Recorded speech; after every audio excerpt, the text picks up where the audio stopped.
ઓમ શ્રી ગણેશાય નમઃ. જય શ્રી કૃષ્ણ મિત્રો. આજે આપણે બૃહસ્પતિ દેવની કથા સાંભળીશું. બૃહસ્પતિ દેવની કથા જે ગુરુવારના દિવસે આવે છે. બૃહસ્પતિ દેવ દેવતાઓના ગુરુ પણ છે અને એક ગ્રહ પણ છે. આ વાર્તા સાંભળવાથી વાંચવાથી બૃહસ્પતિ દેવની કૃપા થાય છે. તો બોલો ભગવાન બૃહસ્પતિ દેવની જય, ભગવાન વિષ્ણુની જય. બ્રાહ્મણ અને તેની પુત્રીની આ કથા છે. બહુ સમય પહેલાંની વાત છે. એક ગામમાં એક ગરીબ બ્રાહ્મણ રહેતા હતા. તે તેની પત્ની સાથે રહેતા હતા અને ધાર્મિક વૃત્તિના પણ હતા અને તેને કોઈ સંતાન પણ હતું નહીં. એ બ્રાહ્મણ રોજ નાહી ધોઈને મનથી દેવતાની પૂજા કરતા, ભગવાનની પૂજા કરતા અને રોજ સંતાનની માંગણી કરે. પણ બ્રાહ્મણની પત્ની એનાથી વિરુદ્ધ બહુ આળસુ હતી. એ તો કોઈ દિવસ સવારમાં નાહી ધોવે નહીં અને ના પૂજા પાઠ કરે. તેની પત્નીની આવી આદતથી બ્રાહ્મણ પણ દુઃખી રહેતા હતા. બ્રાહ્મણના ધાર્મિક ગુણોથી તેના ઘરમાં જલ્દી સંતાનના રૂપમાં એક પુત્રીએ જન્મ લીધો. તેની પુત્રી પણ બ્રાહ્મણની જેમ ધાર્મિક હતી. જેમ જેમ એ દીકરી મોટી થઈ રહી હતી તેમ તેમ તેનું મન પણ પૂજાપાઠમાં વધારે લાગવા લાગ્યું. તે નાની છોકરી પણ ભગવાનમાં બહુ માનતી. એ રોજ સવારે ઉઠીને નાહી ધોઈને ભગવાન વિષ્ણુનું ધ્યાન કરે, જપ કરે. આનાથી બ્રાહ્મણના ઘરમાં સુખ આવવા લાગ્યું. ઘરની ગરીબી દૂર થતી ગઈ. રોજ પૂજા પાઠ કર્યા પછી તે દીકરી નાની રોજ સ્કૂલે જતી, ભણવા જાતી અને ભણવા જાતી ત્યારે જતાં હાથમાં મુઠ્ઠી જવ ભરીને લઈ જતી અને સ્કૂલે જવાના રસ્તામાં વેરતી જતી હતી. જ્યારે સ્કૂલથી પાછી ઘરે આવે તો જે એણે જવ વેર્યા હોય રસ્તામાં એ સોનાના થઈ જતા હતા અને એ છોકરી પછી તે સોનાના જવને ઉઠાવીને ઘરે લઈ આવતી હતી. તો તેની માતા એને એમ કહે કે બેટા, સોનાના જવ સાફ કરવા માટે સોનાનું સુપડું પણ હોવું જોઈએ ને. બ્રાહ્મણની દીકરીને તેની માતાની વાત ઠીક લાગી, સાચી લાગી. તો પછી તેના આગળના ગુરુવારે એ દીકરીએ બૃહસ્પતિ દેવ પાસે સોનાનું સુપડું માંગ્યું. બ્રાહ્મણની દીકરી દર ગુરુવારે પૂરા વિધિ વિધાનથી બૃહસ્પતિ દેવની પૂજા કરતી હતી અને એટલે જ પ્રસન્ન થઈને ભગવાન બૃહસ્પતિ દેવે તેની બધી ઈચ્છા પણ પૂરી કરતા હતા અને આમ સોનાના સુપડાની પ્રાર્થનાને પણ એમને સ્વીકાર કરી લીધી. બીજા દિવસની જેમ પૂજા પાઠ કરીને ઊભી થઈ અને સ્કૂલે ગઈ અને રસ્તામાં જવના દાણા એ દીકરી વેરતી ગઈ અને સ્કૂલેથી પાછી આવતી વખતે જ્યારે તે જવના દાણા સોનાના વીણતી હતી તો તેને સોનાનું સુપડું પણ ત્યાં મળી ગયું. સોનાનું સુપડું લઈને તે ઘરે આવી અને તેની માતાએ સોનાના જવને સાફ કર્યા. એક દિવસ આવી રીતે બ્રાહ્મણની દીકરી ઘરની બહાર બેસીને સોનાના સુપડામાં જવ સોનાના સાફ કરતી હતી સોનાના સુપડાથી. ત્યારે તેના ઘરની સામેથી એક રાજકુમાર નીકળી રહ્યો હતો. એ દીકરીના ઘરના સામેથી રાજકુમાર બ્રાહ્મણની દીકરીને જોતા તેના પર મોહી ગયો. જ્યારે એ તેના મહેલે પહોંચ્યો તો બ્રાહ્મણની દીકરીના મોહમાં, એના પ્રેમમાં તેને ખાવા પીવાનું છોડી દીધું. જ્યારે રાજાને એ વાતની ખબર પડી કે રાજકુમાર બીમાર થઈ ગયા છે તો રાજકુમારને એનું કારણ પૂછ્યું કે ખાવા પીવાનું છોડવાનું કારણ શું છે. તો રાજકુમારે તેના મનની બધી જ વાત એના પિતા રાજાને કહી. બીજા જ દિવસે રાજા તેના મંત્રી સાથે તે બ્રાહ્મણના ઘરે ગયા અને બ્રાહ્મણ સામે તેની દીકરીના લગ્ન એના પુત્ર રાજકુમાર સાથે કરવા માટે પ્રસ્તાવ મૂક્યો. રાજાનો પ્રસ્તાવ સાંભળી બ્રાહ્મણ તો ઘણા ખુશ થયા. તેણે તો તરત જ વિવાહ માટે હા કહી દીધી. દીકરી પણ રાજી થઈ ગઈ. થોડા સમયમાં રાજકુમાર અને બ્રાહ્મણની દીકરીના લગ્ન પણ થઈ ગયા. આ બાજુ લગ્ન પછી બ્રાહ્મણની દીકરી તેના સાસરે ચાલી ગઈ. આ બાજુ બ્રાહ્મણ પિતા એ દીકરીના પિતાના ઘરે ફરીથી ગરીબી આવવા લાગી. એ બ્રાહ્મણ ફરીથી ગરીબ થવા લાગ્યા. તેના ખરાબ દિવસો ફરીથી પાછા શરૂ થઈ ગયા. એકવાર બ્રાહ્મણ તેની દીકરીને મળવા માટે તેના સાસરે આવે છે. પિતાની આવી દશા જોઈ, આવી હાલત જોઈ એને બહુ દુઃખ થયું. પછી તેણે બહુ બધું ધન આપ્યું એના પિતાને અને વિદાય કર્યા. દીકરીનું આપેલું ધન તો થોડાક જ દિવસમાં પૂરું થઈ ગયું અને બ્રાહ્મણ તેની ગરીબી દરિદ્રતાના કારણે દુઃખી થઈ ગયા. બ્રાહ્મણ ફરીથી એની દીકરીને મળવા માટે મહેલ ગયા અને તેણે તેની દીકરીને બધી સમસ્યા કહી. પોતાના ગરીબ બ્રાહ્મણ પિતાની વાત સાંભળીને તેની દીકરી બોલી, પિતાજી, તમે કાલે માને લઈને આવજો મારી પાસે. હું તેમને બૃહસ્પતિ દેવના વ્રત ઉપવાસ પૂજન વિધિ કહીશ. બ્રાહ્મણે એવું જ કર્યું. બીજા દિવસે તેની પત્નીને લઈને મહેલ દીકરીને ઘરે મળવા આવ્યા. દીકરીએ તેની માતાને બહુ સમજાવ્યું કે માં, તમને આળસ તમારે ત્યાગી દેવી જોઈએ. તમારે આળસ ત્યાગીને સવારે સ્નાન કરવું જોઈએ અને ભગવાન વિષ્ણુની પૂજા કરવી જોઈએ. પણ બ્રાહ્મણની પત્નીએ તેની દીકરીની એક પણ વાત ન સાંભળી. એ હજી પણ પહેલાંની જેમ જ રહે છે. માની આવી આદતથી દુઃખી થઈને એક દિવસ તેની દીકરીએ તેની માને એક રૂમમાં બંધ કરી દીધી અને જબરજસ્તીથી સવારમાં સ્નાન કરાવડાવ્યું અને ભગવાન વિષ્ણુની પૂજા કરાવડાવી. આમ કરવાથી તેની માની બુદ્ધિમાં સુધારો થયો. બીજા જ દિવસે બ્રાહ્મણની પત્ની સવારે વહેલી ઉઠીને સ્નાન કરે છે અને ભગવાન વિષ્ણુની પૂજા કરવા લાગે છે અને સાથે સાથે તેની દીકરીના કહ્યા અનુસાર દરેક ગુરુવારના દિવસે ઉપવાસ પણ કરવા લાગી. આમ કરવાથી બૃહસ્પતિ દેવ ખૂબ જ પ્રસન્ન થયા, ખૂબ ખુશ થયા અને તેની બધી જ ગરીબી અને સમસ્યાઓ, સંકટ, કષ્ટ દૂર કરી દીધા. પછી એ સુખી અને સંપન્ન જીવન જીવવા લાગ્યા. આ વ્રતના પ્રભાવથી મૃત્યુ પછી બ્રાહ્મણ અને તેની પત્ની સ્વર્ગવાસ થયા. સ્વર્ગમાં એને સ્વર્ગનો દરવાજો મળ્યો. તો બોલો વિષ્ણુ ભગવાનની જય, બૃહસ્પતિ દેવની જય. બીજી એક કથા છે બૃહસ્પતિ દેવની, ખૂબ સરસ. ભારત વર્ષમાં એક પ્રતાપી અને દાની રાજા રાજ્ય કરતા હતા. તે દરરોજ ગરીબ બ્રાહ્મણોને, દિન દુઃખીની સહાય કરતા હતા. પણ આ વાત રાજાની પત્નીને જરા પણ ગમતી નહોતી. એ એવું વિચારતી કે મારો પતિ આખો દિવસ રાત દાન જ કર્યા કરે છે. રાણીએ ક્યારેય કોઈ ગરીબને દાન નહોતું આપ્યું અને ન ભગવાનની કોઈ દિવસ પૂજા કરી હતી અને રાજાને દાન દેવા માટે હંમેશા એ ના કહેતી હતી. એક દિવસની વાત છે, રાજા શિકાર કરવા માટે જંગલમાં ચાલ્યા ગયા હતા અને એ સમયે રાણી મહેલમાં એકલી હતી. એ જ સમયે બૃહસ્પતિ દેવ સાધુના વેશ ધારણ કરી રાજાના મહેલ ભિક્ષા લેવા માટે ગયા.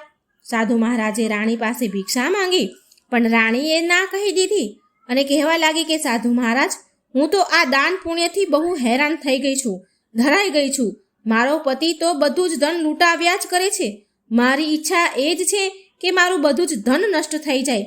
ના ધન રહેશે અને ના મારો પતિ નિર્ધનોને લૂંટાવશે, ના દાન પૂર્ણ કરશે. બસ મારી આવી જ ઈચ્છા છે. રાણીની વાત સાંભળીને સાધુ મહારાજ આશ્ચર્યમાં પડી ગયા. તેમણે કહ્યું, દેવી, તું તો બહુ વિચિત્ર છો. ધન, દોલત, સંતાનનો તો બધાની જ ઈચ્છા હોય છે. પુત્ર અને લક્ષ્મી તો પાપીના ઘરે પણ હોવા જોઈએ. જો તારી પાસે વધારે ધન છે તો ભૂખ્યાને ભોજન ખવડાવ, તરસ્યા માટે પાણીની પરબ બંધાવડાવ. નિર્ધન છે એને ધન અપાવનાર, જે નિર્ધન છે એમના ઘરે કુંવારી કન્યા છે જેના એ લગ્ન નથી કરાવી શકી રહ્યા, તો તેની મદદ કરો. આમ ઘણા બધા કામ છે ધર્મના, ધન દાન પૂર્ણ કરવાના. આમ કરવાથી તારું યશ, કીર્તિ વધશે અને પરલોકમાં ફેલાશે. પરંતુ રાણી પર તો ઉપદેશનો કોઈ પ્રભાવ પડ્યો નહીં. એ બોલી, મહારાજ, તમે મને કંઈ સમજાવો નહીં. હું આવું ધન નથી ઈચ્છતી જે બધી જગ્યાએ લૂંટાવ્યા કરું, વેચ્યા કરું. સાધુ મહારાજ બોલ્યા, જો તારી એવી જ ઈચ્છા છે ને તો તારી ઈચ્છા જરૂર પૂરી થશે. તું એવું કરજે, ગુરુવારને ઘરને લીપી નાખજે પીળી માટીથી. તારું માથું ધોઈને સ્નાન કરજે, સાબુ દઈને કપડાં ધોજે. આમ કરવાથી તારું બધું જ ધન નષ્ટ થઈ જશે. આટલું કહીને સાધુ મહારાજ ત્યાંથી અંતર ધ્યાન થઈ ગયા. સાધુ મહારાજે જેવું કહ્યું હતું તેવું જ રાણીએ કર્યું, બિલકુલ એવું જ કર્યું. માત્ર 3 ગુરુવારમાં જ એનું બધું જ નષ્ટ થઈ ગયું. 3 જ ગુરુવાર થયા હતા કે તેનાથી તેની બધી જ ધન સંપત્તિ નષ્ટ થઈ ગઈ. ભોજન માટે રાજાનો પરિવાર તરસવા લાગ્યો. આમ ઘણા કષ્ટ સહન કરવા પડ્યા. સમય ઘણો વીતવા લાગ્યો. ત્યારે એક દિવસ રાજાએ રાણીને કહ્યું કે રાણી, તું અહીં રહે, હું ક્યાંક બીજા દેશમાં જાઉં છું, કેમ કે અહીં બધા લોકો મને ઓળખે છે, માટે હું અહીં નાનું મોટું કામ ન કરી શકું. આમ કહીને રાજા કમાવા માટે બીજા દેશમાં ચાલ્યા ગયા. ત્યાં જઈને જંગલમાં લાકડા કાપીને વેચતા હતા, લાકડા કાપીને લાવતા અને શહેરમાં વેચતા હતા. આવી રીતે તેનું જીવન વ્યતીત તે રાજા કરવા લાગ્યા હતા. આ બાજુ રાજાના પ્રદેશ ગયા પછી રાણી તો દુઃખી રહેવા લાગી. એકવાર રાણી અને દાસીને 7 દિવસ સુધી ભોજન વગર રહેવું પડ્યું હતું. અન્નનો દાણો નહીં ઘરમાં. તો રાણીએ એની દાસીને કહ્યું કે હે દાસી, તું એમ કર, પાસેના નગરમાં મારી એક બહેન રહે છે, એ બહુ ધનવાન છે. તું એની પાસે જા અને કંઈક થોડું માંગીને લઈ આવ, જેનાથી આપણું થોડા દિવસનું ગુજરાન ચાલી જાય, આપણે બંને ખાઈ પી શકીએ. રાણીની વાત સાંભળીને દાસી રાણીના બહેનની ઘરે ગઈ પાસેના નગરમાં. જે દિવસે રાણીની દાસી બહેનના ઘરે ગઈ હતી, તો તે દિવસે બહેનને ગુરુવારનો દિવસ હતો તે દિવસે, અને એ દિવસે રાણીની બહેનને ગુરુવાર બૃહસ્પતિ દેવનું વ્રત હતું, એટલે તે બૃહસ્પતિ દેવની કથા સાંભળી રહી હતી. દાસીએ રાણીની બહેનને તેની બહેનનો સંદેશ આપ્યો, પણ રાણીની મોટી બહેને કોઈ જવાબ આપ્યો નહીં. જ્યારે દાસીને રાણીની બહેન પાસેથી કોઈ ઉત્તર ન મળ્યો, તો એ વિચારીને બહુ દુઃખી થઈ, અને તેને ગુસ્સો પણ બહુ આવ્યો કે રાણીની બહેને તેને કોઈ જવાબ ન આપ્યો. પછી ઉદાસ મનથી તે દાસી રાણી પાસે પાછી આવી ગઈ. ઉદાસ મનથી આવી અને રાણીને બધી વાત કરી કે આ સાંભળી રાણીએ તેના ભાગ્યને દોષ દીધો. આ બાજુ રાણીની બહેને વિચાર્યું કે મારી બહેનની દાસી અહીં આવી હતી, પણ મેં એની સાથે કોઈ વાત ન કરી, એટલે તે બહુ દુઃખી થઈ છે. આમ વિચારીને તે પૂજા સમાપ્ત કરીને તેની બહેનના ઘરે આવી અને કહેવા લાગી, બહેન, હું બૃહસ્પતિવારનું વ્રત કરી રહી હતી અને કથા સાંભળી રહી હતી. તારી દાસી મારા ઘરે આવી હતી, એ સમયે હું કથા સાંભળતી હતી, પરંતુ જ્યાં સુધી કથા ચાલે ને ત્યાં સુધી ન ઊભું થવાય કે ન બોલાય, માટે હું તારી દાસીને કંઈ જવાબ ન આપ્યો, હું કંઈ બોલી નહીં. કહો, મારા ઘરે દાસી કેમ આવી હતી? પરંતુ દાસીએ કંઈ જવાબ ન આપ્યો. પણ રાણી બોલી કે બહેન, તારાથી હું શું છુપાવું? મારા ઘરે ખાવા માટે અનાજ નથી. આમ બોલતા બોલતા રાણીની આંખો ભરાઈ ગઈ, રડવા લાગી. તેણે દાસી સહિત પાછલા 7 દિવસ ભૂખી રહેવાનું વૃત્તાંત સંભળાવ્યો, વાત કરી. તેની બહેનને કહી. રાણીની વાત સાંભળીને તેની મોટી બહેન બોલી, બહેન, ભગવાન બૃહસ્પતિ દેવ બધાની જ મનોકામના પૂરી કરે છે, એ બધાને જ સુખ આપે છે. જો તારા ઘરમાં કદાચ ક્યાંક અનાજ રાખ્યું હોય. રાણીને તો પહેલાં વિશ્વાસ ન આવ્યો કે એવું તો કંઈ બની શકે. રાણીની બહેન કહે છે કે જો તારા ઘરમાં કદાચ ક્યાંક અનાજ પડ્યું હશે તો તપાસ કર. થોડી વાર તો રાણી માની નહીં, છતાં પણ એની બહેનના કહેવા પર તેણે તેની દાસીને ઘરની અંદર મોકલી, તો ખરેખર અનાજનો ભરેલો એક ઘડો મળ્યો. આ જોઈ દાસી હેરાન રહી ગઈ. હવે દાસી કહેવા લાગી કે રાણીબા, જ્યારે આપણને ભોજન ન મળતું તો આપણે શું કરતા હતા? વ્રત તો રાખતા હતા, વ્રત જ કરતા હતા ને. તો કેમ ના આપણે વ્રતની કથા અને વિધિ જાણી લઈએ, જેથી આપણે પણ વ્રત કરી શકીએ બૃહસ્પતિ દેવનું. દાસીની વાત માનીને રાણીએ વ્રત વિશે પૂછ્યું, તો તેણે તેની બહેન રાણીને કહ્યું કે બૃહસ્પતિવારના વ્રતમાં ચણાની દાળ અને સૂકી દ્રાક્ષ, જેને આપણે કિસમિસ કહીએ છીએ, તે વિષ્ણુ ભગવાનનું તેનાથી પૂજન કરવું, કેળાના જળથી પૂજન કરવું અને દીવો પ્રગટાવવો અને કથા સાંભળવી અને પીળા કલરનું ભોજન પણ કરાવવું. આમ કરવાથી બૃહસ્પતિ દેવ ખૂબ જ ખુશ થાય છે. વ્રતનું પૂજન અને વિધિ બતાવી અને તેની બહેન ઘરે પાછી ત્યાંથી ચાલી ગઈ. ત્યાર પછી 7 દિવસ બાદ ગુરુવાર આવ્યો, એટલે રાણી અને દાસીએ બૃહસ્પતિ દેવનું વ્રત કર્યું. ગુરુવારનું વ્રત કર્યું. ગુરુવારના પૂજન માટે દાસી પૂજા માટે ચણા અને ગોળ લાવી, કેળાના પાણીથી વિષ્ણુ ભગવાનનું પૂજન કર્યું. પણ તકલીફ એ હતી કે પીળું ભોજન ક્યાંથી લાવવું? આ વાતને લઈને બંને બહુ દુઃખી થઈ. જો કે તેમણે વ્રત રાખ્યું હતું, એટલે ગુરુવારના બૃહસ્પતિ દેવ એ બંનેથી બહુ ખુશ થયા, પ્રસન્ન થતા હતા. એટલે તે સાધુ મહારાજનું રૂપ ધારણ કરીને થાળમાં સુંદર ભોજન દાસીને આપીને આવ્યા. થાળ ભોજન મેળવીને દાસી પણ બહુ ખુશ થઈ અને પછી રાણીની સાથે મળીને ભોજન ગ્રહણ કર્યું. અને ત્યાર પછી બધા જ ગુરુવારે વ્રત ઉપવાસ પૂજા કરવા લાગી, રાણી અને દાસી બંને. બૃહસ્પતિ ભગવાનની કૃપાથી એમની પાસે ફરીથી ધન સંપત્તિ આવી ગઈ. પરંતુ રાણી ફરીથી પહેલાંની જેમ આળસ કરવા લાગી. ત્યારે દાસી બોલી, જુઓ રાણીબા, તમે પહેલાં પણ આવી રીતે આળસ કરતા હતા. તમને ધન મૂકવામાં કષ્ટ પડતું હતું, એ કારણથી તમારું બધું જ ધન નષ્ટ થઈ ગયું. અને હવે જ્યારે ભગવાને બૃહસ્પતિ દેવે કૃપા કરીને ધન આપ્યું છે, તમને ધન મળ્યું છે, તો ફરીથી તમને આળસ થવા લાગી છે? રાણીને સમજાવતા દાસી કહે છે કે મુશ્કેલીઓ પછી, કેટલી મુશ્કેલીઓ પછી આપણને ધન મળ્યું છે. હવે આપણે દાન પુણ્ય કરવું જોઈએ, ભૂખ્યા લોકોને ભોજન કરાવવું જોઈએ અને ધનને શુભ કાર્યમાં ખર્ચ કરવું જોઈએ, જેનાથી તમારા કુળનો યશ અને કીર્તિ વધશે. દાસીની વાત માની તેનું ધન શુભ કાર્યમાં વાપરવા લાગી રાણી, જેનાથી પૂરા નગરમાં રાણીનો યશ ફેલાવા લાગ્યો. ગુરુવારની કથા બાદ શ્રદ્ધા સાથે આરતી પણ કરવી જોઈએ. ત્યાર પછી પ્રસાદ વહેંચીને પોતે પણ લેવો જોઈએ. એકવાર રાજા દુઃખી થઈને જંગલમાં એક ઝાડ નીચે આસન પાથરીને બેઠા હતા. જંગલમાં રાજા લાકડા કાપવા જતો હતો. એ તેની દશાને યાદ કરીને વ્યાકુળ થવા લાગ્યા. ગુરુવારનો દિવસ હતો. એકાએક તેણે જોયું કે એક નિર્જન વનમાં એક સાધુ મહારાજ પ્રગટ થયા છે. એ સાધુ વેશમાં સ્વયં બૃહસ્પતિ દેવ જ હતા.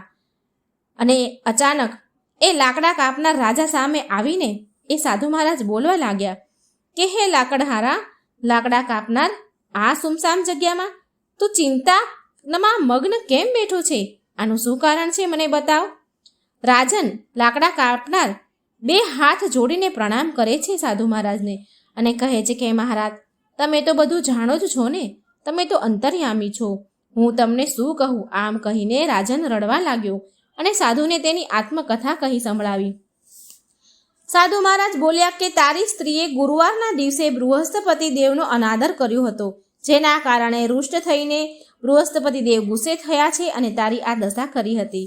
હવે તું ચિંતા ના કર અને મારા કહેવા પ્રમાણે કર, તો તારા બધા જ કષ્ટ દૂર થશે અને ભગવાન તારા ઉપર પહેલાની જેમ સંપત્તિ અને ધન તારું પાછું આપશે.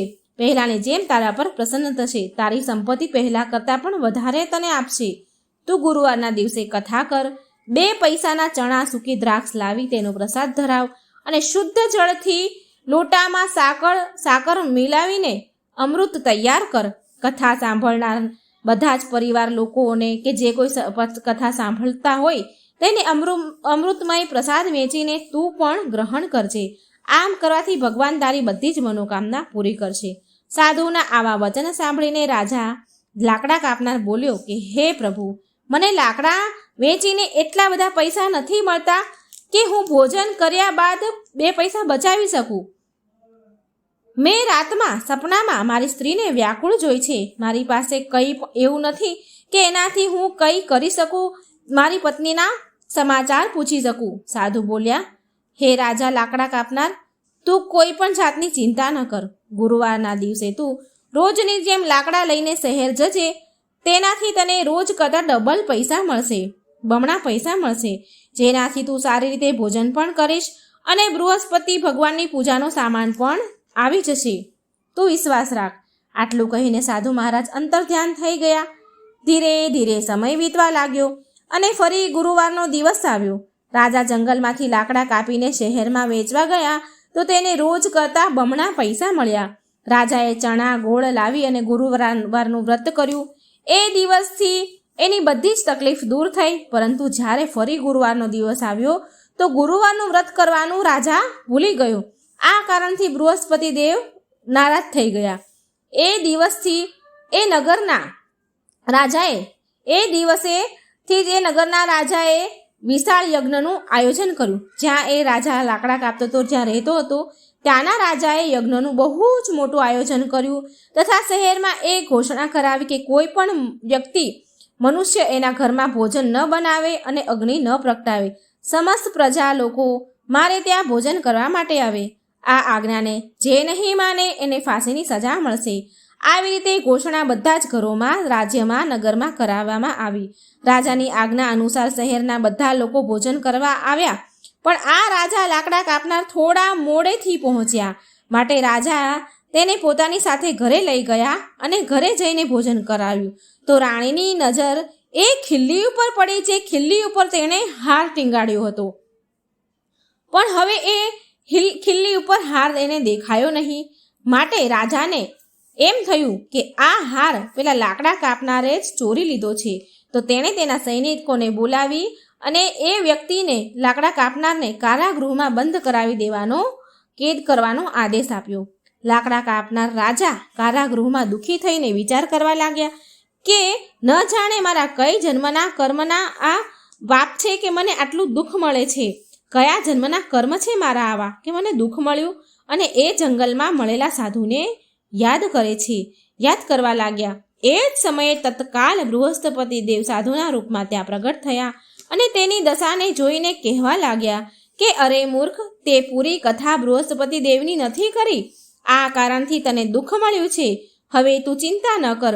હવે પછીના ગુરુવારે તને કારાગારના દરવાજે 4 પૈસા પડેલા મળશે. એનાથી તું બૃહસ્પતિ દેવની પૂજા કરજે, જેનાથી તારા બધા જ કષ્ટ મટી જશે. ગુરુવારના દિવસે એને 4 પૈસા મળ્યા કારાગૃહના દરવાજા પાસે, જેમ સાધુ મહારાજે કહ્યું હતું એમ. ત્યારે એ રાજા લાકડા કાપનારે બૃહસ્પતિ દેવની પૂજા કરી અને કથા કહી. એ જ રાત્રે બૃહસ્પતિ દેવે તે નગરના રાજાના સપનામાં આવીને કહ્યું કે હે રાજન, તે જે આદમીને લાકડા કાપનારને કારાગૃહમાં કેદ કર્યો છે તે નિર્દોષ છે. એ એક રાજા છે, તેને છોડી દેજે. તારી રાણીનો હાર એ જ ખિલ્લી ઉપર લટક્યો છે. જો તું આવું નહીં કરે ને તો તારું બધું જ ધન નષ્ટ થઈ જશે, રાજ્ય નષ્ટ થઈ જશે.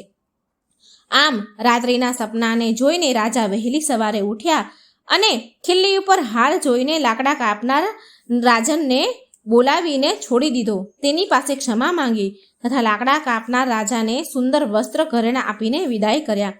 બૃહસ્પતિ દેવની આજ્ઞા અનુસાર તેના રાજ્યમાં તે પાછા ફર્યા. રાજા જ્યારે તેના નગરના નજીક ગયા તો તેને બહુ આશ્ચર્ય થયું. નગરમાં પહેલા કરતાં પણ વધારે બગીચા, તળાવ, કૂવા અને બહુ બધી ધર્મશાળાઓ બંધાવેલી છે. આ જોઈ રાજાને ખૂબ જ આશ્ચર્ય થયું. રાજાએ નગરના વ્યક્તિને પૂછ્યું કે આ કોના બગીચા અને ધર્મશાળાઓ છે? ત્યારે નગરના બધા લોકો કહેવા લાગે કે આ બધું તમારી રાણી અને દાસીનું છે. તો રાજાને આશ્ચર્ય થયું અને ગુસ્સો પણ આવ્યો, એમ વિચારીને કે આટલું બધું ધન ક્યાંથી આવ્યું? મારી ગેરહાજરીમાં રાણી આટલું બધું ધન ક્યાંથી મેળવ્યું? રાણીને જ્યારે એવા સમાચાર મળ્યા કે રાજા તેના પતિ આવી રહ્યા છે તો તેણે દાસીને કહ્યું કે જો દાસી, રાજા આપણને કેટલી ખરાબ હાલતમાં મૂકીને ગયા હતા. આપણી આવી હાલત દશા જોઈને એ પાછા ન ચાલ્યા જાય ક્યાંક. માટે તું દરવાજા પાસે ઊભી રહેજે. અને આજ્ઞા અનુસાર દાસી દરવાજે પાસે ઊભી રહી ગઈ. રાજા આવ્યા તો દાસીને તેની સાથે મહેલમાં લઈ આવ્યા. તો રાજાએ ક્રોધ કરીને રાણીને પૂછ્યું કે આટલું બધું ધન સંપત્તિ ક્યાંથી આવ્યું મારી ગેરહાજરીમાં? ત્યારે રાણીએ કહ્યું કે મને આ બધું ધન બૃહસ્પતિ દેવની કૃપાથી, વ્રતના પ્રભાવથી મળ્યું છે. રાજાએ નક્કી કર્યું કે આ બધા લોકો તો માત્ર ગુરુવારના દિવસે જ બૃહસ્પતિ દેવનું પૂજન કરે છે, પણ હું દિવસમાં 3 વાર કથા કહીશ અને વ્રત કરીશ. હવે રોજ હર સમયે રાજાના કપડાના જે દુપટ્ટાનો છેડો હોય ત્યાં ચણાની દાળ બાંધેલી રાખતા તથા દિવસમાં 3 વાર કથા કહેતા સાંભળતા.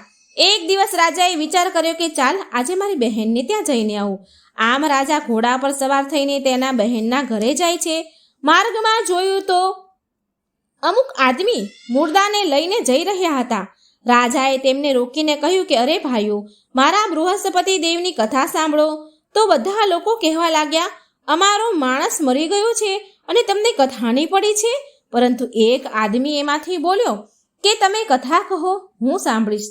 રાજાએ દાળ કાઢી અને જ્યારે કથા કહેવા લાગ્યા અને જ્યારે કથા અડધી થઈ તો મળદું હલવા લાગ્યું અને કથા જ્યારે સમાપ્ત થઈ તો તે મરેલો વ્યક્તિ રામ રામ કરીને ઊભો થયો. આગળ માર્ગમાં તેને એક ખેડૂતનું ખેતર મળ્યું. ત્યાં ખેડૂત હળ ચલાવતો હતો. રાજાએ તેને જોઈને કહ્યું કે અરે ભાઈ, તું મારા ગુરુવારની કથા સાંભળી લે.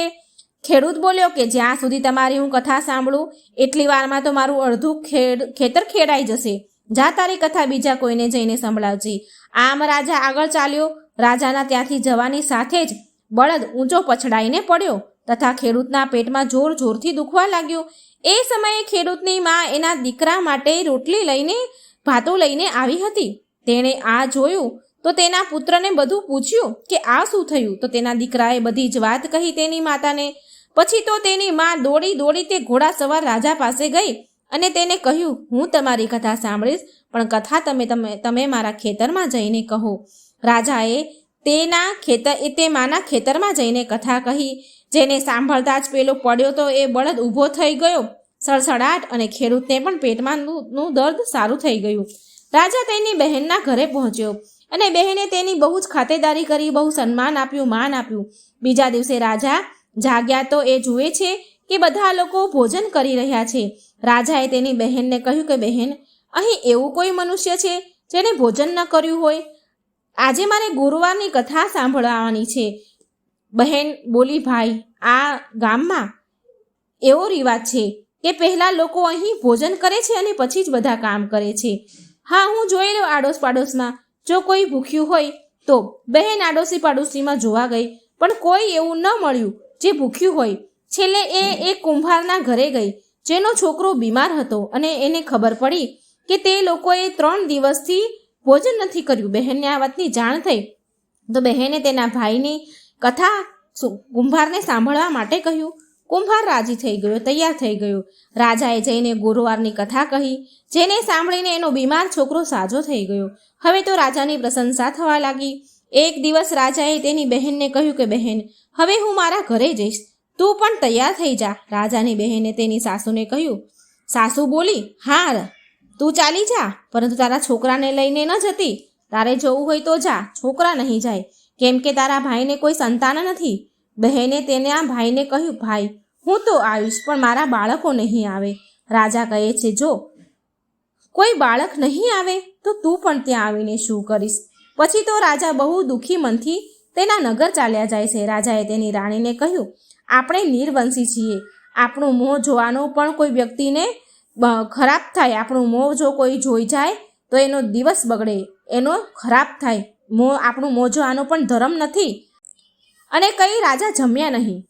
રાજા જમ્યા નહીં એટલે રાણી બોલી કે તમે ચિંતા ન કરો સ્વામી, બૃહસ્પતિ દેવે આપણને બધું જ આપ્યું છે તો આપણને સંતાન પણ જરૂર આપશે, તમે વિશ્વાસ રાખો. એ જ રાતે રાજાના સપનામાં બૃહસ્પતિ દેવ આવ્યા અને સપનામાં કહ્યું કે રાજન, ઊભો થા, તું ચિંતા ન કર, તારી રાણી ગર્ભવતી છે.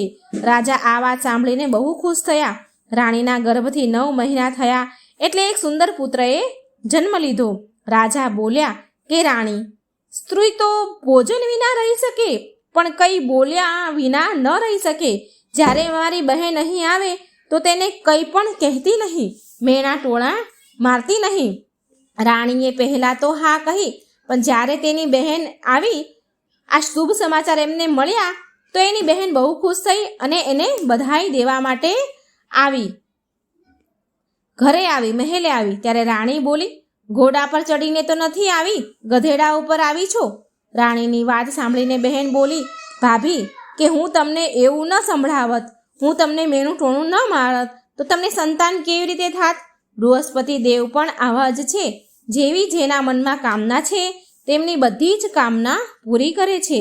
જે સદભાવનાથી ગુરુવારનું વ્રત કરે છે, કથા વાંચે છે, સાંભળે છે કે જે બીજાને સંભળાવે છે, તો બૃહસ્પતિ દેવ તેની બધી જ મનોકામના પૂરી કરે છે અને રક્ષા કરે છે.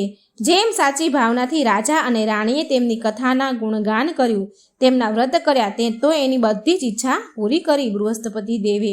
માટે કથા પૂરી કરવી જોઈએ, પ્રસાદ લેવો જોઈએ અને તેમનું મનન કરતાં કરતાં જય જયકાર કરવો જોઈએ. તો બધા પ્રેમથી બોલો બૃહસ્પતિ દેવની જય, વિષ્ણુ ભગવાનની જય. મિત્રો, ગુરુવારના દિવસે બૃહસ્પતિ દેવની કથા જરૂર સાંભળજો અને વિડીયો સારો લાગે તો લાઈક અને શેર પણ જરૂર કરજો. આપણા થકી જો કોઈ કથા સાંભળશે તો એનું પણ પુણ્યફળ આપણને જરૂર મળશે, એ પણ કોઈ વ્યર્થ નહીં જાય. માટે બને એટલો વિડીયો જરૂર શેર કરજો. કોમેન્ટ બોક્સમાં બૃહસ્પતિ દેવનું નામ જરૂર લખજો, વિષ્ણુ ભગવાનનું નામ જરૂર લખજો. જય શ્રી કૃષ્ણ, રાધે રાધે. થેન્ક. અને આજે આપણે પહેલો અવતાર ભગવાન વિષ્ણુનો 4 નાના બાળક સ્વરૂપમાં સંકાદિક અવતારની કથા સાંભળીશું. 4 નાના 5 વર્ષના બાળક જે સદાય વિષ્ણુ ભક્તિમાં મગ્ન રહે છે. ભક્તિ સિવાય એમને કોઈ કાર્ય નથી સૂઝતું. ઓમ નમો ભગવતે વાસુદેવાય. જય શ્રી હરિ વિષ્ણુની જય, મા લક્ષ્મીની જય. સવારે ભક્તિ, સાંજે ભક્તિ, ચારેય પહોર ભક્તિ. આ બાળકો ચારેય પહોર ભક્તિ કરે છે. તે બાળકોના કારણે ભગવાન વિષ્ણુને વિભિન્ન અવતાર કે શ્રી કૃષ્ણ અને રામચંદ્ર જેવા અવતાર લેવા પડ્યા. તો એ નાના 4 બાળક કોણ છે? તેમણે એવું તો શું કર્યું કે શ્રી હરિને વિભિન્ન અવતાર લેવા પડ્યા? એ બધું જ આપણે જાણીશું આ વિડીયોમાં. શ્રી ભાગવત કથામાં વર્ણિત કથાને આપણે પૂરા મનથી સાંભળીશું. ભાગવત કથા તન મનને પવિત્ર કરવાવાળી છે. આનાથી મનના વિકાર દૂર થાય છે તથા વ્યક્તિ ભગવાનની ભક્તિ તરફ આગળ વધે છે, પ્રેરાય છે ભક્તિ માટે. આપણું બીજું મન એટલે કે ચંચળ મનથી સાંભળીને ભગવાનની ભક્તિથી દૂર ન થાવ. આમ કરીને આ પવિત્ર કથાનો અનાદર ન કરો અને કથાને અડધી છોડીને ન જશો, નહીં તો એ વ્યક્તિ કોઈ પણ જન્મમાં પાપોથી મુક્ત નથી થતો. કારણ કે ભગવાનની કથા વાર્તા પૂરી જ સાંભળવી જોઈએ. અધૂરી કથાથી અનાદર થાય છે અને આ વાતનું કથન સત્યનારાયણની કથામાં પણ વર્ણન થયેલું છે. તો મિત્રો, ભગવાનની કથાઓ ક્યારેય અધૂરી ન છોડવી જોઈએ. આ કથાને શ્રદ્ધા ભક્તિથી સાંભળો તથા પુણ્યની પ્રાપ્તિ કરો. તો ચાલો આપણે સાંભળીએ આજની આ પાવન કથા. ઓમ ગંગ ગંગ ગણપતે નમઃ. ઓમ નમો ભગવતે વાસુદેવાય. તો ચાલો શરૂ કરીએ. સર્વપ્રથમ બ્રહ્માની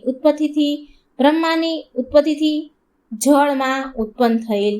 બ્રહ્માજીની ઉત્પત્તિ જળમાં ઉત્પન્ન થયેલ કમળમાંથી થઈ. તેમણે કમળની ડાળીની અંદર ઉતરીને તેનું મૂળ શોધવાનો પ્રયત્ન કર્યો, પણ એનું મૂળ શોધી ન શક્યા બ્રહ્માજી, અને ફરી પાછા કમળ પર આવીને બિરાજમાન થઈ ગયા. અને બિરાજમાન થતા એ વિચારવા લાગ્યા કે હું ક્યાંથી આવ્યો અને કેવી રીતે પ્રગટ થયો. ત્યારે તેમને એક શબ્દ સંભળાયો, તપસ તપસ તપસ. એટલે બ્રહ્માજીએ 100 વર્ષ સુધી આંખો બંધ કરીને તપસ્યા કરી. પછી બ્રહ્માજીને ભગવાન વિષ્ણુની પ્રેરણાથી સૃષ્ટિ રચનાનો આદેશ મળ્યો.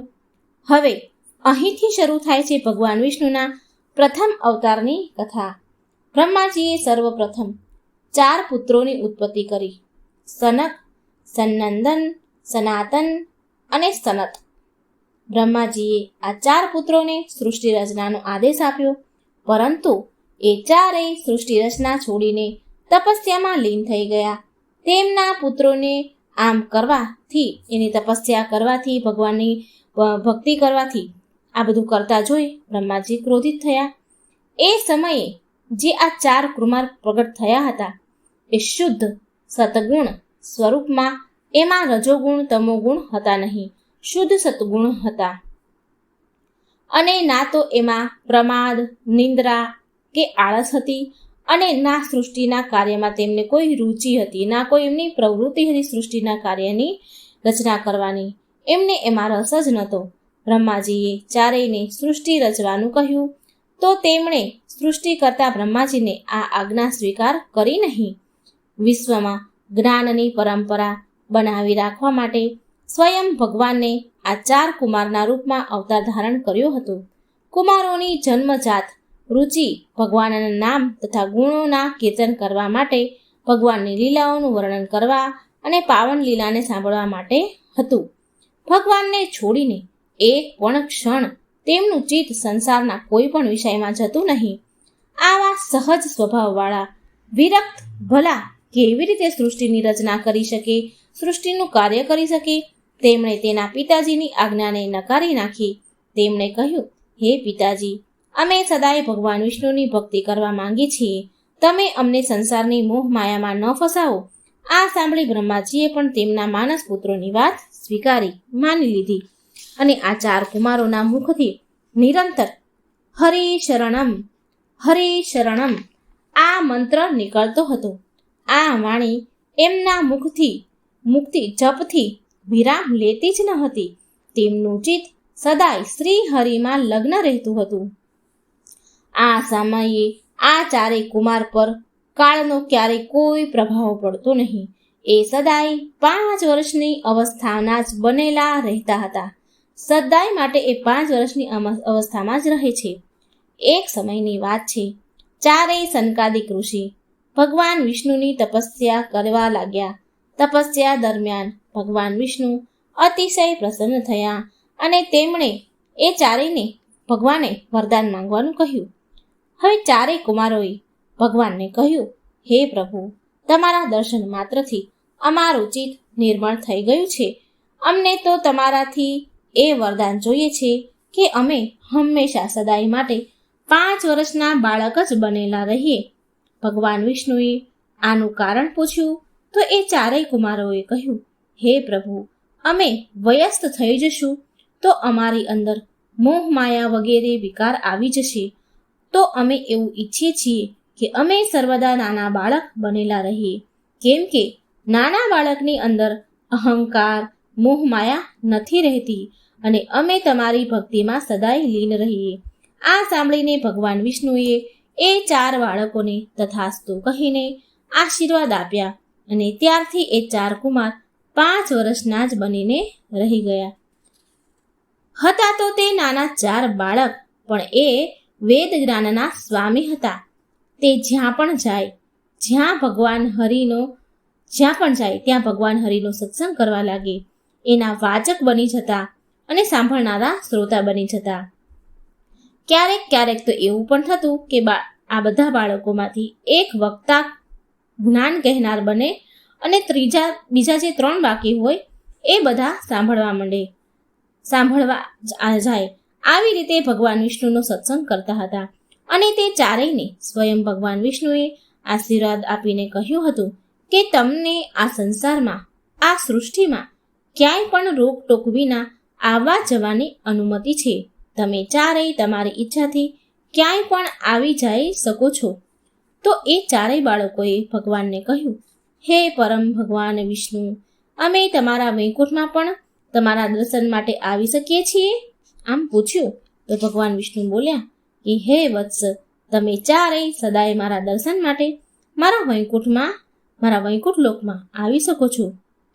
પુરુષોત્તમ ભગવાન શ્રી હરિ વિષ્ણુની આરાધનાથી બીજું કોઈ કાર્ય એ ચારેય માટે જરૂરી હતું જ નહીં. તેમણે નારાયણની ઉપાસનાને સર્વાધિક મહત્વ વાળું સમજ્યું તથા ત્યાંથી ચાલ્યા ગયા. એ ચારેય જ્યાં પણ જતા ત્યાં સદા ભગવાન વિષ્ણુનું ભજન કીર્તન કરતા. આ ચારેય કુમારોએ ઉદાસીન ભક્તિ, દાન તથા વિવેકનો માર્ગ શરૂ કર્યો, જે આજે પણ ઉદાસીન અખાડાના નામથી ચાલ્યો આવે છે. ચારેય જે નાના બાળકો હતા હંમેશા એક સાથે જ રહેતા હતા. જે ચારેય ભાઈઓ છે એ એક જ સાથે રહેતા હતા. એક સાથે જ બ્રહ્માંડમાં વિચરણ કરતા હતા. બધાએ એક સાથે જ વેદો શાસ્ત્રોનું જ્ઞાન અધ્યયન કર્યું હતું. સનગાતિક ઋષિઓ ભગવાન શ્રી હરિના હંસા અવતારથી બ્રહ્મ જ્ઞાનની નિગુણ શિક્ષા ગ્રહણ કરી હતી તથા તેમનો પ્રથમ ઉપદેશ તેમના શિષ્ય દેવર્ષિ નારદને આપ્યો હતો. આ ચારેય સનકાદિક ઋષિ દેવર્ષિ નારદજીના ગુરુ હતા. તો એમણે સર્વપ્રથમ આ જ્ઞાન ઉપદેશ નારદજીને આપ્યો હતો. વાસ્તવમાં આ ચારેય વેદના નામથી ઓળખાય છે. આ ચારેય નાના બાળકો વેદના નામથી ઓળખાય છે. આ 4 નાના બાળક જ 4 વેદ કહેવાયા છે. નારદ મુનિને આ 4 ઋષિ સનકાદિકે બધા જ શાસ્ત્રોથી અવગત કરાવ્યા હતા. તેમણે અન્ય ઋષિઓને વેદોનો ઉપદેશ આપ્યો.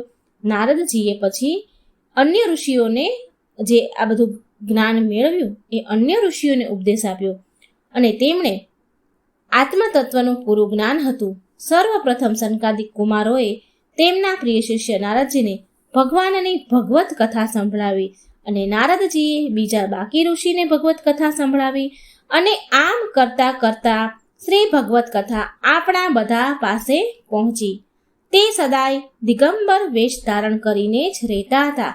એ 4 નાના કુમારો દિગંબર વેશમાં જ રહે. સંસારમાં રહેવા છતાં પણ તે ક્યારેય બંધનમાં બંધાયા નહીં. માત્ર હરિભજન તેમના જીવનનો મુખ્ય ઉપદેશ હતો.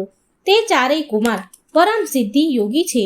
તેમના પરમ જ્ઞાન તથા સિદ્ધના પરિણામ સ્વરૂપે તે સદાય સિદ્ધિ બાળક યોગીથી ઓળખાય છે. જ્ઞાનને પ્રદાન તથા વેદ શાસ્ત્રોના ઉપદેશ ભગવાન વિષ્ણુની ભક્તિ સનાતન ધર્મ હેતુ આ કુમારોએ 3 લોકમાં ભ્રમણ કર્યું. તેમણે ભગવાન વિષ્ણુને સમર્પિત કેટલાય સ્ત્રોત લખ્યા. આ હતી સનકાદિક ઋષિઓના જન્મની કથા, જે ભગવાન વિષ્ણુનો પ્રથમ અવતાર છે. તો હવે આપણે એ જાણીએ કે આ 4 બાળકોના કારણે ભગવાન વિષ્ણુને અવતાર કેમ લેવો પડ્યો. તો એક દિવસ 4 સનકાદિક ઋષિ ભગવાન વિષ્ણુના દર્શન માટે વૈકુંઠ જઈ પહોંચ્યા. વિષ્ણુ લોકનું સૌંદર્ય, વિષ્ણુ લોક જોઈ ચારેય સનકાદિક મુનિ બહુ પ્રસન્ન થયા. ચારેય કુમારો દ્વાર તરફ આગળ વધ્યા, પણ દ્વાર પાસે જય વિજય નામના દ્વારપાળે તેમને આગળ જવાથી રોકી લીધા. અને જય વિજયને જોયું કે આ ચાર બાળકો મન ફાવે તેમ ચાલ્યા આવે છે અને સીધા વૈકુંઠમાં પ્રવેશ કરવાની કોશિશ કરી રહ્યા છે. અને તેમણે ભગવાન વિષ્ણુના દ્વારપાળ જય વિજયે તેમને અંદર આવવા ન દીધા. અને બહુ કઠોરતાથી, દુષ્ટતાથી તે જય વિજયે તે સનકાદિક મુનિઓ સાથે વાત કરી દુષ્ટતાથી તેમને ત્યાંથી ભગાડવા લાગ્યા. આ જોઈને શાંત રહેનાર સનકાદિક મુનિઓને ક્રોધ આવી ગયો. તેમણે દ્વારપાળોને કહ્યું, બહુ આશ્ચર્યની વાત છે કે વૈકુંઠ લોકના નિવાસી થઈને પણ તમારો વિષમ સ્વભાવ, તમારો અહંકાર સમાપ્ત ન થયો. આ તો બહુ આશ્ચર્યની વાત છે કે જે પણ વ્યક્તિ વૈકુંઠમાં છે તેની અંદર અહંકાર ક્યાંથી આવ્યો? તમે તો ભગવાન વિષ્ણુની સેવામાં નિરંતર રહો છો, છતાં પણ દ્વારપાળો તમારી અંદર આવો અહંકાર છે કે ભગવાન વિષ્ણુના દર્શન કરવા માટે આવેલા દર્શનાર્થીને તમે બહારથી જ પાછા વાળી રહ્યા છો. આ વાત સાંભળીને એ દ્વારપાળોએ કહ્યું કે હે બાળકો, ભગવાન વિષ્ણુ અત્યારે આરામ કરી રહ્યા છે, તે અત્યારે નિંદ્રામાં છે, તો એ માટે તેમની નિંદ્રા ભંગ ન કરો. આ સાંભળીને એ ચારેય મુનિઓએ કહ્યું કે હે દ્વારપાળો, ભગવાન ક્યારેય સૂતા નથી. જો એ સૂઈ જશે તો આ સૃષ્ટિ કેવી રીતે ચાલશે? તે તો માત્ર આંખ બંધ કરીને તેમના ભક્તોને જુએ છે. અને આગળ એ ચાર મુનિઓ બોલ્યા કે તમે લોકો અહીં રહેવાના યોગ્ય નથી. તમે જય વિજય અહીં દ્વારપાળ રહેવાના યોગ્ય નથી. અમે ચારેય ભાઈઓ, ચારેય ઋષિ તમને શ્રાપ આપીએ છીએ કે તમે નીચે મૃત્યુલોકમાં ચાલ્યા જાઓ, તમારું પતન થશે. અને આગળ બોલ્યા કે તમે તમારું દેવતત્વ ખોઈ દેશો અને પૃથ્વી પર નશ્વરના રૂપમાં રહેશો અને એક રાક્ષસ કુળમાં જન્મ લેશો. જય વિજયને આ શ્રાપ સાંભળી અને પોતાની ભૂલ સમજાણી પછી એ ચારેય મુનિને તેમનો શ્રાપ પાછો લેવા માટે કહ્યું, કરગરવા લાગ્યા અને ભગવાન વિષ્ણુને મોટેથી બૂમો પાડી પુકારવા લાગ્યા. અને જય વિજયનો પોકાર સાંભળીને ભગવાન વિષ્ણુ તરત જ દ્વાર પર આવી પહોંચ્યા. અને જય વિજયે પૂરી ઘટના વિશે ભગવાન વિષ્ણુને વિસ્તારથી સંભળાવીને કહ્યું. અને જય વિજયે ભગવાન વિષ્ણુને શ્રાપ પાછો લેવા માટે અનુરોધ કર્યો. પણ ભગવાન વિષ્ણુએ કહ્યું કે એકવાર દીધેલો શ્રાપ ક્યારેય પાછો લઈ શકાતો નથી, કારણ કે જો આમ કરવાથી શ્રાપ દેનારાનું અને તેમના તપનું અનાદર થાય છે અને કર્મ ચક્ર પણ બાધામાં આવે છે. પરંતુ તમે તમારા સ્થાન પર તમારા કાર્યને સંભાળી રહ્યા હતા, તમારી ફરજ નિભાવી રહ્યા હતા, માટે હું તમને આ શ્રાપથી જલ્દી મુક્ત થવાનો 2 ઉપાય કહું છું. તમે તમારી ઈચ્છા અનુસાર કોઈ પણ એક ઉપાય પસંદ કરો. પહેલો ઉપાય એ છે કે તમે બંને ધરતી ઉપર 7 વાર ભક્તના રૂપમાં જન્મ લો, કે પછી બીજો ઉપાય છે કે મારા શત્રુના રૂપમાં 3 વાર મારા હાથથી અંતગતિને પ્રાપ્ત થાવ. તમે કયો ઉપાય નક્કી કરશો મને કહો. એટલે જય વિજયે હાથ જોડીને ભગવાન વિષ્ણુને કહ્યું, હે ભગવાન વિષ્ણુ, અમે ધરતી પર 3 વાર જ જન્મ લેવા માંગીએ છીએ, જેનાથી અમે જલ્દી તમારી સેવામાં અમે અમારા પ્રભુની સેવામાં પાછા આવીએ. 3 જન્મમાં પ્રભુ અમારો વધ કરશો અને એ 3 જન્મમાં અમને તમારા દર્શન થશે. ભગવાન વિષ્ણુ આ સાંભળી ખુશ થયા. ભગવાન વિષ્ણુ એમની ભક્તિને જોઈને હસ્યા અને એમના આ 3 જન્મ માટે તથાસ્તુ કહ્યું અને જય વિજય ત્યાંથી ચાલ્યા ગયા. પછી જય વિજય આગળના જન્મમાં હિરણ્યાક્ષ અને હિરણ્યકશ્યપના નામથી દૈત્ય બન્યા. અને ભગવાન વિષ્ણુએ તેના ભક્તને 4 સનકાદિક કુમારોને એમ કહ્યું કે સનકાદિક કુમારો, હું મારા દ્વારપાળ જય વિજય દ્વારા અનુચિત વ્યવહાર માટે ક્ષમા પ્રાર્થી છું. અને આમ કહીને ભગવાન વિષ્ણુ ત્યાંથી અંતર્ધ્યાન થઈ ગયા. પછી જય વિજય હિરણ્યકશ્યપ અને હિરણ્યાક્ષ નામના 2 દૈત્ય બન્યા. હવે આપણે જાણીએ કે દ્વારપાળ જય વિજય કયા દૈત્યના રૂપમાં જન્મ લે છે અને ભગવાન વિષ્ણુ એનો ઉદ્ધાર કેવી રીતે કરે છે. જ્યારે હિરણ્યાક્ષે ધરતીને તેના ક્ષેત્રમાંથી બહાર કાઢીને બ્રહ્મણીય સાગરમાં સંતાડી દેવાનો પ્રયાસ કર્યો, ત્યારે ભગવાન વિષ્ણુએ વરાહ અવતાર લઈને તેનો વધ કર્યો અને ધરતીને ફરી તેના સ્થાન પર સ્થાપિત કરી. તેના ભાઈની મૃત્યુથી હિરણ્યકશ્યપને બહુ ક્રોધ આવ્યો અને મહાદેવ પાસેથી કેટલી જાતના વરદાન મેળવીને પોતાને અમર સમજવા લાગ્યો. આ બે ભાઈ જય વિજય જ હતા. હવે હિરણ્યકશ્યપ ભગવાન વિષ્ણુની સત્તાને નીચી દેખાડવા માટે હરેક સમયે સંભવ કોશિશ કરવા લાગ્યો કે ત્યાં સુધી કે તેના નારાયણ ભક્ત પુત્ર પ્રહલાદને પણ હેરાન કરવાનું શરૂ કરી દીધું. ત્યારે ભગવાન વિષ્ણુએ નરસિંહ અવતાર લઈને હિરણ્યકશ્યપનો વધ કર્યો અને આવી રીતે ભગવાન વિષ્ણુએ હિરણ્યકશ્યપ અને હિરણ્યાક્ષ આ બંનેને આ જન્મમાંથી મુક્તિ આપી. પછી જય વિજય બીજા જન્મમાં રાવણ અને કુંભકર્ણ બન્યા. આ જન્મમાં રાવણ લંકાનો રાજા હતો અને કુંભકર્ણ તેનો ભાઈ હતો. તો ભગવાન વિષ્ણુએ અયોધ્યાના રાજા દશરથજીને ત્યાં પુત્રના રામના રૂપમાં જન્મ લીધો અને ભગવાને રામે રાવણ અને કુંભકર્ણનો વધ કર્યો. ત્રીજા જન્મમાં જય વિજય શિશુપાલ અને દંતવક્ર રૂપમાં જન્મ લીધો. આ જન્મમાં નારાયણ તેમના પૂર્ણ રૂપમાં ભગવાન વિષ્ણુ ભગવાન શ્રી કૃષ્ણના રૂપમાં ધરતી પર આવ્યા. જય અને વિજય ભગવાન શ્રી કૃષ્ણના ફોઈના પુત્રના રૂપમાં જન્મ્યા હતા. શિશુપાલ અને દંતવક્રના નામથી જન્મ્યા હતા. ભાઈ હોવા છતાં પણ એ બંને ભગવાન વિષ્ણુ સાથે વેર રાખતા હતા અને પ્રભુને શત્રુ માનતા હતા. તેમના ખરાબ કર્મોના લીધે આ જન્મમાં પણ શ્રી હરિએ એમનો વધ કર્યો. આ પ્રકારે જય વિજય ભગવાન શત્રુના રૂપમાં 3 વાર જન્મ્યા અને પ્રભુના હાથે મુક્તિ બાદ તે ફરીથી જય વિજયના રૂપમાં દ્વારપાળ બનીને ભગવાનના દ્વાર પર રહીને સેવક બની ગયા અને વૈકુંઠમાં ગયા, ભગવાનની સેવામાં નિરંતર થઈ ગયા. તો પ્રિય મિત્રો, આ હતી એક કથા જે સનકાદિક કુમાર એટલે ભગવાન વિષ્ણુના પહેલા અવતારની કથા હતી. અને હવે આપણે આ જ રૂપમાં આ સનકાદિક મુનિ ભગવાન વિષ્ણુના બીજા અવતારની એક શિવલિંગ પુરાણમાં આ કથા વર્ણવેલી છે, એ હું તમને સંભળાવું. પ્રિય મિત્રો, લિંગ પુરાણમાં સનકાદિક મુનિથી જોડાયેલી એક બીજી કથા પણ કહેવાય છે. કથા અનુસાર એક સમયની વાત છે. ભગવાન શિવજી તથા માતા પાર્વતી કૈલાસ પર્વત ઉપર બેઠા હતા, વાર્તાલાપ કરતા હતા.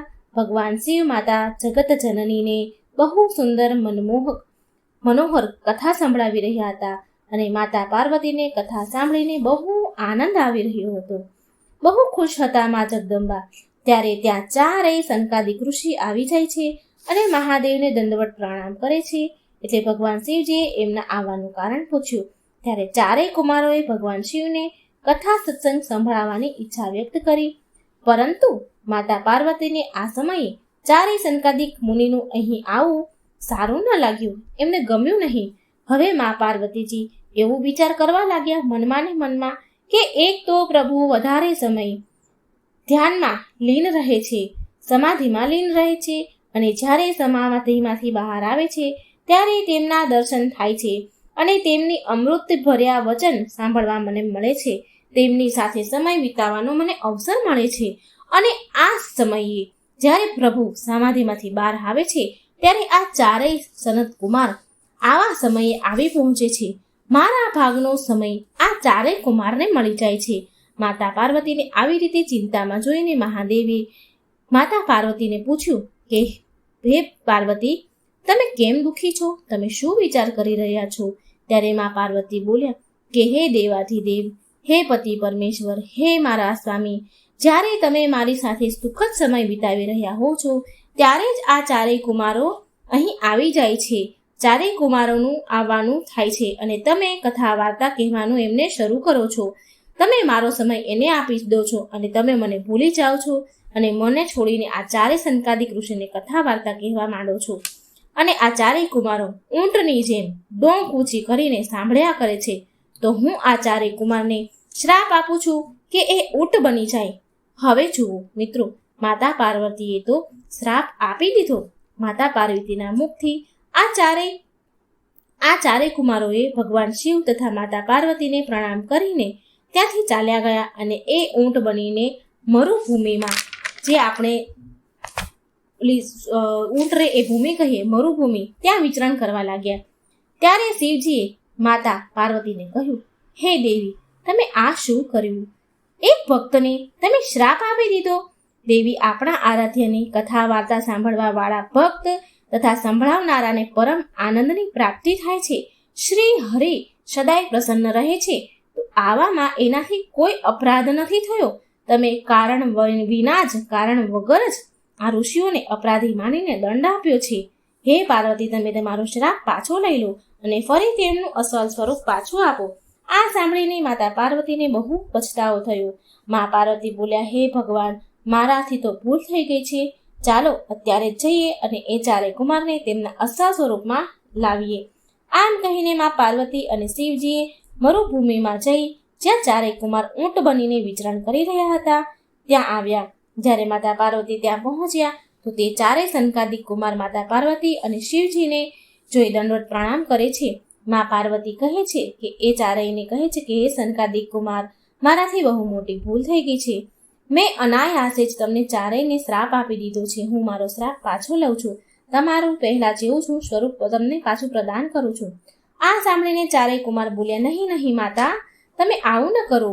તમે અમને જે શ્રાપ આપ્યો છે તે તો અમારા માટે વરદાન સ્વરૂપ છે. હે માતા, અમે ઊંટ બનીને બહુ પ્રસન્ન છીએ. માતા, અમને ઊંટનું બનવું પ્રસન્ન છે. માતા, અમે ઊંટ બનીને એ જાણ્યું છે કે અમને તો કોઈ પણ વસ્તુની જરૂરત જ નથી. પહેલાં તો અમને લંગોટી, કમંડળની અને અનેક વસ્તુઓની જરૂર પડતી હતી. ત્યારે અમે ભગવાનનું ભજન કરતા હતા. હવે તો અમને કોઈ વસ્તુની જરૂર નથી, ના કોઈ વસ્ત્ર, ન લોટી, લંગોટી. અમારો કિંમતી સમય આ બધી જ વસ્તુને એકત્રિત કરવામાં વ્યતીત થઈ જતો હતો અને અમને તો ખાવાની પણ કોઈ ચિંતા નથી. અમે તો ભિક્ષા માંગીને અમારું પેટ ભરતા હતા. હે દેવી, તમારી કૃપાથી અમારે આજ પછી અમારે એ સમસ્યા પણ નહીં રહી. અમે તો પૂરેપૂરો સમય ભગવાનની ભક્તિમાં જ અર્પણ કરીએ છીએ. પહેલા અમે ભિક્ષા માંગીને ખાતા હતા તો એનામાં અમારે સમય ઘણો વ્યર્થ જતો રહેતો હતો સમય. હવે તો ઝાડ પરના પાન ખાઈને અમે ખુશ અને શાંતિ છે. અમને બહુ શાંતિ મળે છે. હે દેવી, અમારો સમય બચાવવા માટે તમારો કોટી કોટી ધન્યવાદ. અમે ભગવાનની ભક્તિમાં આવી રીતે હંમેશા લીન રહીએ છીએ. અમારે ફરી અમારા રૂપમાં નથી આવવું. આ સાંભળીને માતા પાર્વતી બોલ્યા, હે પુત્ર, આવું ન કહો. હું તમારું ફરી અસલ સ્વરૂપ પાછું આપું છું. આમ કહીને માતા પાર્વતી આશીર્વાદ આપ્યા અને ચારેય કુમારને પહેલાના સ્વરૂપમાં પાછું સ્વરૂપ એમને પ્રદાન કરી દીધું અને ચારેય કુમાર એના અસલ સ્વરૂપમાં આવી ગયા અને માતા પાર્વતીએ કોટી કોટી પ્રણામ કર્યા. પ્રિય ભક્તગણો, આ હતો સનકાદિક મુનિઓનો મહિમા અને તેમના જન્મની કથા. આ પ્રકારે ભગવાન વિષ્ણુએ સનકાદિક મુનિના રૂપમાં જન્મ લીધો અને આ જન્મ પછી શરૂ થાય છે ભગવાન વિષ્ણુના બીજા અન્ય અવતારો. ભગવાન વિષ્ણુના 24 અવતાર છે, જેમાં 10 અવતાર પ્રમુખ અવતાર છે. આ અવતારોનું આપણે વિસ્તારપૂર્વક કથાઓ આગળના વિડીયોમાં સાંભળીશું. આ પ્રકારે એ ચારેય કુમારે આ જીવન 5 વર્ષના બાળક જ બનીને રહી ગયા અને ભગવાન વિષ્ણુના પરમ ભક્ત છે. એમનું બસ એક જ કામ છે, ભક્તિ, ભક્તિ અને ભક્તિ. ચારેય પરમ જ્ઞાની પણ છે. 5 વર્ષના હોવા છતાં પણ એમની અંદર જ્ઞાનનો સાગર છે. એમણે જ સર્વપ્રથમ ભગવદ્ ગીતા તેમના પ્રિય શિષ્ય નારદજીને સંભળાવી હતી અને નારદજીએ અન્ય ઋષિમાં પ્રચાર કર્યો અને એ ઋષિ મુનિઓ પાસેથી ભાગવત કથા આપણા સુધી પહોંચી અને આપણને સાંભળવા મળી. તો મિત્રો, આ હતી ભગવાન વિષ્ણુના પહેલા અવતારની સનકાદિક ઋષિ 4 નાના સ્વરૂપના બાળકની કથા. મિત્રો, જો આ કથા સારી લાગે તો વિડીયો સારો લાગે લાઈક કરજો, શેર કરજો, બીજાને પણ આ પાવન કથા સાંભળવાનો અવસર આપજો અને મારી આ ચેનલને સબસ્ક્રાઈબ કરવાનું ભૂલશો નહીં. જય શ્રી કૃષ્ણ. રાધે રાધે. Thank you.